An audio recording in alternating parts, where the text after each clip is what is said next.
Chapter 2.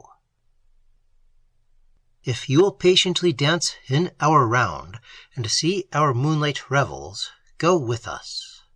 Midsummer Night's Dream. Early on the following morning, the travelers set out for Turin.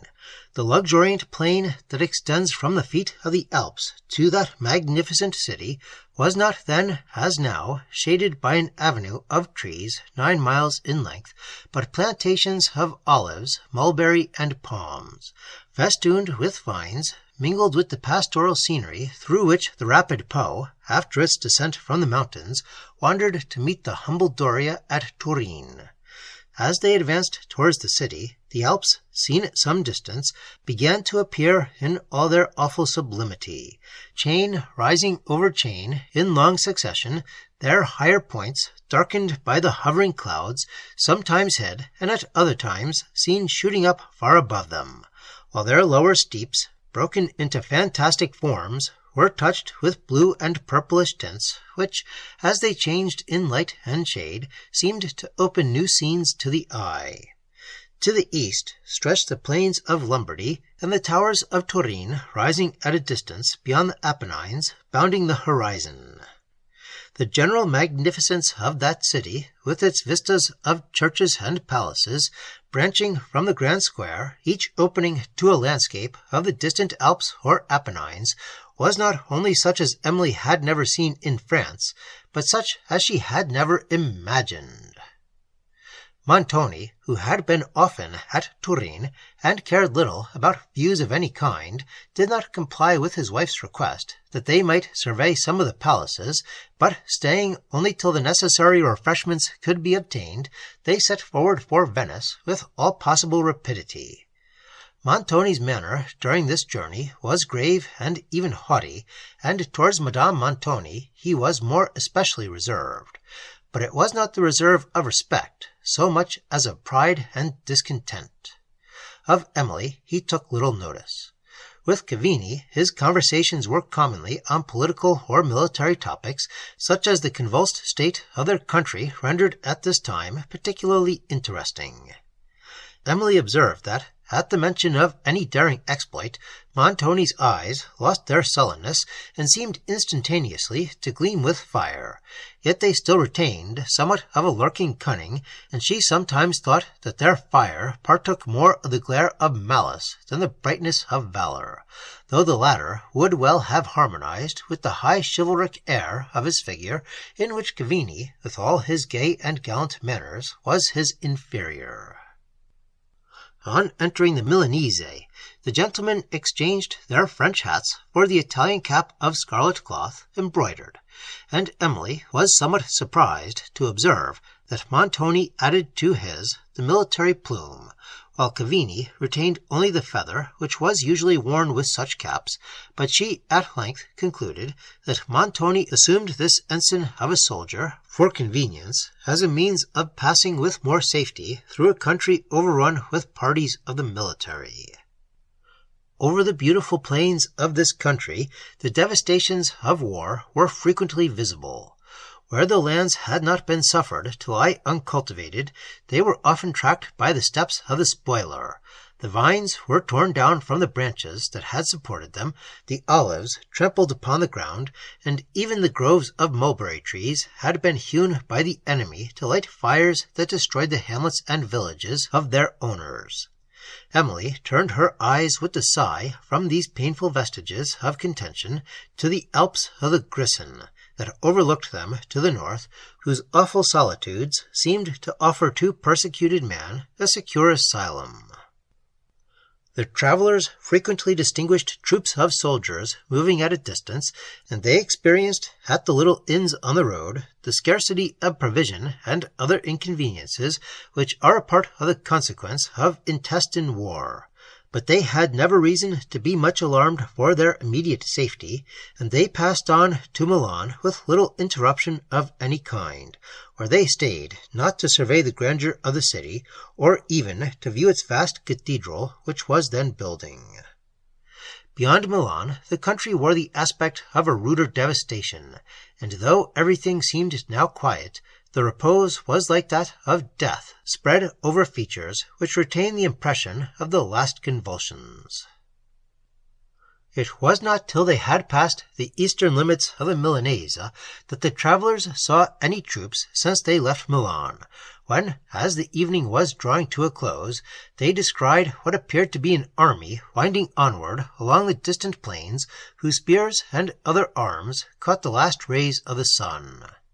As the column advanced through a part of the road, contracted between two hillocks, some of the commanders on horseback were distinguished on a small eminence, pointing and making signals for the march, while several of the officers were riding along the line directing its progress, according to the signs communicated by those above, and others, separating from the vanguard, which had emerged from the pass, were riding carelessly along the plains at some distance to the right of the army. As they drew nearer, Montoni, distinguishing the feathers that waved in their caps, and the banners and liveries of the bands that followed them, thought he knew this to be the small army commanded by the famous captain Udolpho, with whom, as well as with some of the other chiefs, he was personally acquainted. He therefore gave orders that the carriages should draw up by the side of the road to await their arrival and give them the pass. A faint strain of martial music now stole by, and gradually strengthening as the troops approached, Emily distinguished the drums and trumpets with the clash of cymbals and of arms that were struck by a small party in time to the march. Montoni, being now certain that these were the bands of the victorious Udolpho, leaned from the carriage window and hailed their general by waving his cap in the air, which compliment the chief returned by raising his spear and then letting it down again suddenly, while some of his officers, who were riding at a distance from the troops, came up to the carriage and saluted Montoni as an old acquaintance. The captain himself, soon after arriving, his bands halted while he conversed with Montoni, whom he appeared much rejoiced to see, and from what he said, Emily understood that this was a victorious army returning into their own principality. While the numerous wagons that accompanied them contained the rich spoils of the enemy, their own wounded soldiers, and the prisoners they had taken in battle, who were to be ransomed when the peace then negotiating between the neighboring states should be ratified. The chiefs on the following day were to separate, and each, taking his share of the spoil, was to return with his own band to his castle. This was, therefore, to be an evening of uncommon and a general festivity in commemoration of the victory they had accomplished together, and of the farewell which the commanders were about to take of each other. Emily, as these officers conversed with Montoni, observed with admiration, tinctured with awe, their high martial air, mingled with the haughtiness of the noblesse of those days, and heightened by the gallantry of their dress, by the plumes towering on their caps, the armorial coat, Persian sash, and ancient Spanish cloak. Udolpho, telling Montoni that his army were going to encamp for the night near a village at only a few miles' distance, invited him to turn back and partake of their festivity, assuring the ladies also that they should be pleasantly accommodated. But Montoni excused himself, adding that it was his design to reach Verona that evening, and, after some conversation concerning the state of the country towards that city, they parted. The travellers proceeded without any interruption, but it was some hours after sunset before they arrived at Verona, whose beautiful environs were therefore not seen by Emily till the following morning, when, leaving that pleasant town at an early hour, they set off for Padua, where they embarked on the Brenta for Venice. Here the scene was entirely changed.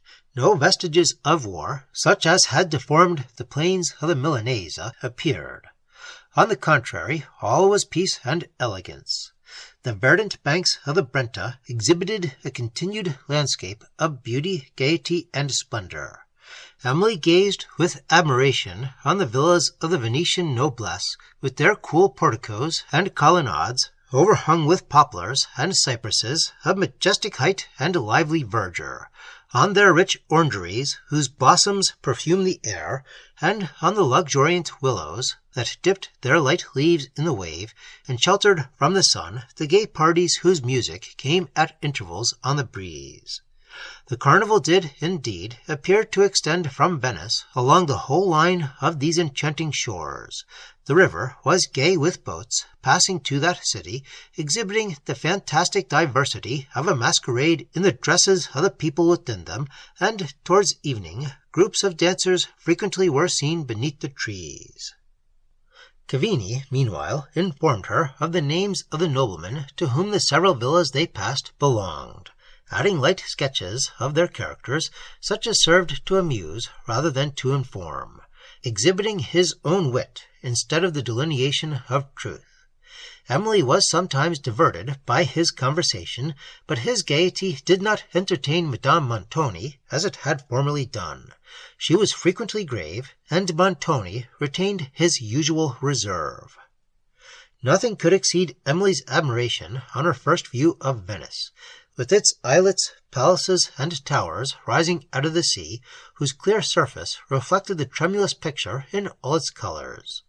The sun, sinking in the west, tinted the waves and the lofty mountains of Friuli, which skirt the northern shores of the Adriatic with a saffron glow, while on the marble porticos and colonnades of St. Mark were thrown the rich lights and shades of evening. As they glided on, the grander features of this city appeared more distinctly. Its terraces, crowned with airy yet majestic fabrics, touched, as they now were, with the splendor of the setting sun, appeared as if they had been called up from the ocean by the wand of an enchanter, rather than reared by mortal hands. The sun, soon after, sinking to the lower world, the shadow of the earth stole gradually over the waves, and then up the towering sides of the mountains of Friuli, till it extinguished even the last upward beam that lingered on their summits, and the melancholy purple of evening drew over them like a thin veil. How deep, how beautiful was the tranquillity that wrapped the scene! All nature seemed to repose. The finest emotions of the soul were alone awake. Emily's eyes were filled with tears of admiration and sublime devotion as she raised them over the sleeping world to the vast heavens, and heard the notes of solemn music that stole over the waters at a distance. She listened in still rapture, and no person of the party broke the charm by an inquiry. The sounds seemed to grow on the air, for so smoothly did the barge glide along that its motion was not perceivable, and the fairy city appeared approaching to welcome the strangers. They now distinguished a female voice, accompanied by a few instruments, singing a soft and mournful air, and its fine expression, as sometimes it seemed, pleading with the impassioned tenderness of love, and then languishing into the cadence of hopeless grief, declared that it flowed from no feigned sensibility. Ah, thought Emily, as she sighed and remembered Valancourt, those strains come from the heart. She looked round with anxious inquiry. The deep twilight that had fallen over the scene admitted only imperfect images to the eye, but at some distance on the sea she thought she perceived a gondola. A chorus of voices and instruments now swelled on the air, so sweet, so solemn, it seemed like the hymn of angels descending through the silence of night. Now it died away, and fancy almost beheld the holy choir reascending towards heaven. Then again it swelled with the breeze, trembled awhile, and again died into silence. It brought to Emily's recollection some lines of her late father, and she repeated in a low voice, "Oft I hear, upon the silence of the midnight air, celestial voices swell in holy chorus, that bears the soul to heaven." The deep stillness that succeeded was as expressive as the strain that had just ceased. It was uninterrupted for several minutes, till a general sigh seemed to release the company from their enchantment. Emily, however, long indulged the pleasing sadness that had stolen upon her spirits, but the gay and busy scene that appeared, as the barge approached St. Mark's Palace, at length roused her attention. The rising moon, which threw a shadowy light upon the terraces, and illumined the porticos and the magnificent arcades that crowned them, discovered the various company, whose light steps, soft guitars, and softer voices echoed through the colonnade. The music they heard before now passed Montoni's barge, in one of the gondolas, of which several were seen skimming along the moonlit sea, full of gay parties, catching the cool breeze. Most of these had music, made sweeter by the waves over which it floated, and by the measured sound of oars as they dashed the sparkling tide. Emily gazed and listened, and thought herself in a fairy scene. Even Madame Montoni was pleased. Montoni congratulated himself on his return to Venice, which he called the first city in the world, and Cavigni was more gay and animated than ever. The barge passed on to the Grand Canal, where Montoni's mansion was situated, and here other forms of beauty and of grandeur, such as her imagination had never painted, were unfolded to Emily in the palaces of Sansovino and Palladio, as she glided along the waves. The air bore no sounds but those of sweetness echoing along each margin of the canal, and from gondolas on its surface, while groups of masks were seen dancing on the moonlit terraces, and seemed almost to realize the romance of fairyland. The barge stopped before the portico of a large house, from whence a servant of Montoni crossed the terrace, and immediately the party disembarked. From the portico they passed a noble hall to a staircase of marble which led to a saloon, fitted up in a style of magnificence that surprised Emily. The walls and the ceiling were adorned with historical and allegorical paintings in fresco. Silver tripods, depending from chains of the same metal, illumined the apartment, the floor of which was covered with Indian mats painted in a variety of colors and devices. The couches and drapery of the lattices were of pale green silk, embroidered and fringed with green and gold. Balcony lattices opened upon the Grand Canal, whence rose a confusion of voices and of musical instruments, and the breeze that gave freshness to the apartment. Emily, considering the gloomy temper of Montoni, looked upon the splendid furniture of his house with surprise, and remembered the report of his being a man of broken fortune with astonishment. "Ah," said she to herself, "if Valancourt could but see this mansion, what peace would it give him! He would then be convinced that the report was groundless." Madame Montoni seemed to assume the airs of a princess, but Montoni was restless and discontented, and did not even observe the civility of bidding her welcome to her home. Soon after his arrival, he ordered his gondola, and, with Cavigni, went out to mingle in the scenes of the evening. Madame then became serious and thoughtful. Emily, who was charmed with everything she saw, endeavored to enliven her, but reflection had not, with Madame Montoni, subdued caprice and ill-humour, and her answers discovered so much of both that Emily gave up the attempt of diverting her, and withdrew to a lattice to amuse herself with the scene without, so new and so enchanting.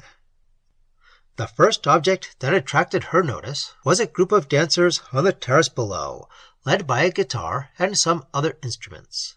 The girl who struck the guitar, and another who flourished a tambourine, passed on in a dancing step, and with a light grace and gaiety of heart that would have subdued the goddess of spleen in her worst humour. After these came a group of fantastic figures, some dressed as gondolieri, others as minstrels, while others seemed to defy all description. They sung in parts, their voices accompanied by a few soft instruments. At a little distance from the portico they stopped, and Emily distinguished the verses of Ariosto. They sung of the wars of the Moors against Charlemagne, and then of the woes of Orlando. Afterwards the measure changed, and the melancholy sweetness of Petrarch succeeded. The magic of his grief was assisted by all that Italian music and Italian expression, heightened by the enchantments of Venetian moonlight, could give. Emily, as she listened, caught the pensive enthusiasm. Her tears flowed silently, while her fancy bore her far away to France and to Valancourt. Each succeeding sonnet, more full of charming sadness than the last, seemed to bind the spell of melancholy. With extreme regret, she saw the musicians move on, and her attention followed the strain till the last faint warble died in air. She then remained sunk in that pensive tranquillity which soft music leaves on the mind. A state like that, produced by the view of a beautiful landscape by moonlight, or by the recollection of scenes marked with the tenderness of friends lost for ever, and with sorrows which time has mellowed into mild regret. Such scenes are indeed to the mind like those faint traces which the memory bears of music that is past. Other sounds soon awakened her attention. It was the solemn harmony of horns that swelled from a distance, and observing the gondolas arrange themselves along the margin of the terrace, she threw on her veil, and, stepping into the balcony, discerned in the distant perspective of the canal something like a procession floating on the light surface of the water. As it approached, the horns and other instruments mingled sweetly, and soon after the fabled deities of the city seemed to have arisen from the ocean. For Neptune, with Venus personified as his queen, came on the undulating waves, surrounded by Tritons and sea-nymphs. The fantastic splendor of this spectacle, together with the grandeur of the surrounding palaces, appeared like the vision of a poet suddenly embodied, and the fanciful images which it awakened in Emily's mind lingered there long after the procession had passed away. She indulged herself in imagining what might be the manners and delights of a sea-nymph, till she almost wished to throw off the habit of mortality and plunge into the green waves to participate them. "How delightful," said she, "to live amidst the coral bowers and crystal caverns of the ocean with my sister nymphs, and listen to the sounding waters above, and to the soft shells of the Tritons, and then, after sunset, to skim on the surface of the waves round wild rocks and along sequestered shores, where perhaps some pensive wanderer comes to weep. Then would I soothe his sorrows with my sweet music, and offer him from a shell some of the delicious fruit that hangs round Neptune's palace." She was recalled from her reverie to a mere mortal supper, and could not forbear smiling at the fancies she had been indulging, and at her conviction of the serious displeasure which Madame Montoni would have expressed, could she have been made acquainted with them. After supper, her aunt sat late, but Montoni did not return, and she at length retired to rest. If Emily had admired the magnificence of the saloon, she was not less surprised on observing the half-furnished and forlorn appearance of the apartments she passed in the way to her chamber, whither she went through long suites of noble rooms that seemed, from their desolate aspect, to have been unoccupied for many years. On the walls of some were the faded remains of tapestry, from others, painted in fresco, the damp had almost withdrawn both colors and design. At length she reached her own chamber, spacious, desolate, and lofty, like the rest, with high lattices that opened towards the Adriatic. It brought gloomy images to her mind, but the view of the Adriatic soon gave her others more airy, among which was that of the sea-nymph, whose delights she had before amused herself with picturing. And, anxious to escape from serious reflections, she now endeavored to throw her fanciful ideas into a train, and concluded the hour with composing the following lines. The Sea-Nymph. Down, down, 1,000 fathom deep, among the sounding seas I go, play round the foot of every steep, whose cliffs above the ocean grow. There, within their secret cares, I hear the mighty rivers roar, and guide their streams through Neptune's waves, to bless the green earth's inmost shore. And bid the freshened waters glide, for fern-crowned nymphs of lake or brook, through winding woods and pastures wide, and many a wild romantic nook. For this the nymphs at fall of eve oft dance upon the flowery banks, and sing my name and garlands weave, to bear beneath the wave their thanks. In coral bowers I love to lie, and hear the surges roll above, and through the waters view on high the proud ships sail, and gay clouds move. And oft at midnight's stillest hour, when summer seas the vessel lave, I love to prove my charmful power, while floating on the moonlight wave. And when deep sleep the crew has bound, and the sad lover musing leans o'er the ship's side, I breathe around such strains as speak no mortal means. O'er the dim waves his searching eye sees but the vessel's lengthened shade, above the moon and azure sky, entranced he hears and half afraid. Sometimes a single note I swell, that softly sweet at distance dies, then wake the magic of my shell, and choral voices round me rise. The trembling youth, charmed by my strain, calls up the crew, who silent bend o'er the high deck, but list in vain. My song is hushed, my wonders end. Within the mountain's woody bay, where the tall bark at anchor rides, at twilight hour with tritons gay, I dance upon the lapsing tides. And with my sister nymphs I sport, till the broad sun looks o'er the floods. Then swift we seek our crystal court, deep in the wave, mid Neptune's woods. In cool arcades and glassy halls, we pass the sultry hours of noon, beyond wherever some beam falls, weaving sea flowers in gay festoon. The while we chant our ditty sweet, to some soft shell that warbles near, joined by the murmuring currents fleet, that glide along our halls so clear. There the pale pearl and sapphire blue, and ruby red and emerald green, dart from the domes a changing hue, and sparry columns deck the scene. When the dark storm scowls o'er the deep, and long peals of thunder sound, on some high cliff my watch I keep, o'er all the restless seas around. Till on the ridgy wave afar comes the lone vessel, laboring slow, spreading the white foam in the air, with sail and topmast bending low.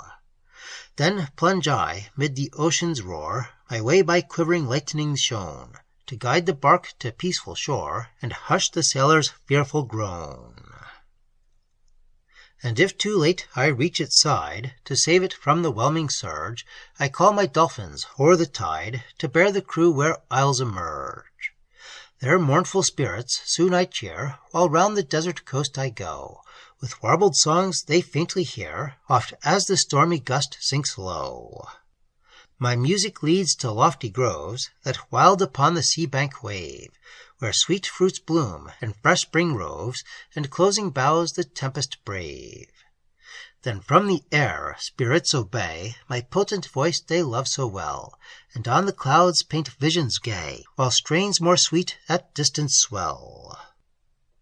And thus the lonely hours I cheat, soothing the shipwrecked sailor's heart, till from the waves the storms retreat, and o'er the east the daybeams dart. Neptune for this oft binds me fast to rocks below with coral chain, till all the tempests overpast, and drowning seamen cry in vain. Whoever ye are that love my lay, come when red sunset tints the wave, to these still sands where fairies play, there in cool seas I love to lave.